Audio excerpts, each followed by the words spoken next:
ایک 17 سالہ لڑکا جو ہمارے رشتہ داروں میں سے ہے، تمام گھروں میں آتا جاتا ہے۔ اس کے آنے جانے پر کوئی پابندی نہیں، کیونکہ رشتے ایسے نازک ہیں کہ کوئی روک ٹوک ممکن نہیں۔ یہ واقعہ تقریباً 2 سال پہلے کا ہے، جب چھٹی کے دن بچے گھر میں کھیل رہے تھے۔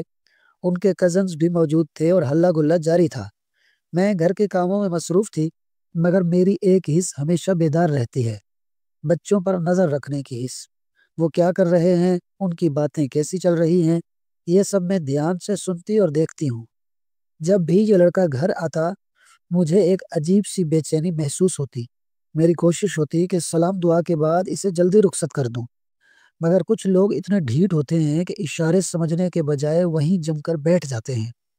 اس دن بھی وہ بچوں کے کمرے میں چلا گیا، ان سے باتیں کرنے لگا اور چھوٹے بچوں کے ساتھ شرارتیں کرنے لگا۔ چھوٹے بچے اس کی شرارتوں سے محظوظ ہو رہے تھے اور خوشی خوشی اس کے ساتھ کھیلنے لگے۔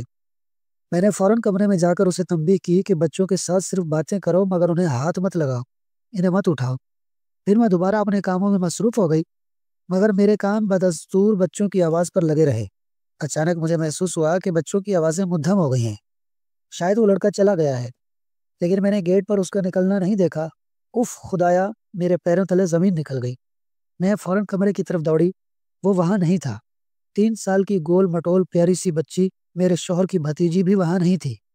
میں گھبرا کر باقی کمروں کی طرف بھاگی، مگر وہاں بھی کوئی نہیں تھا۔ دل میں شدید بے چینی لیے میں تیزی سے سیڑھیوں کی طرف لپکی۔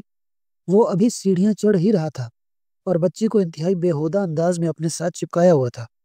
میں نے جھٹ سے بچی کو اس کی گرفت سے چھڑایا اور سختی سے ڈانٹتے ہوئے کہا، گرمی میں اسے لے کر چھت پر کیوں جا رہے ہو؟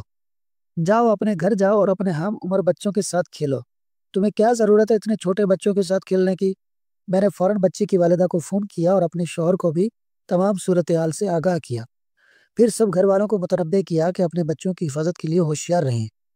یہ وہ لڑکا تھا جو ہمارے سامنے پلا بڑھا، جسے ہم اچھے سے جانتے تھے، مگر انسان کب شیطان بن جاتا ہے، شاید یہ کسی ایک لمحے کی بھول ہوتی ہے جس کی تلافی ممکن نہیں ہوتی۔ اس واقعے کے بعد اس لڑکے کا آنا جانا بہت کم ہو گیا اور سب اپنے بچوں کے معاملے میں چوکنے ہو گئے۔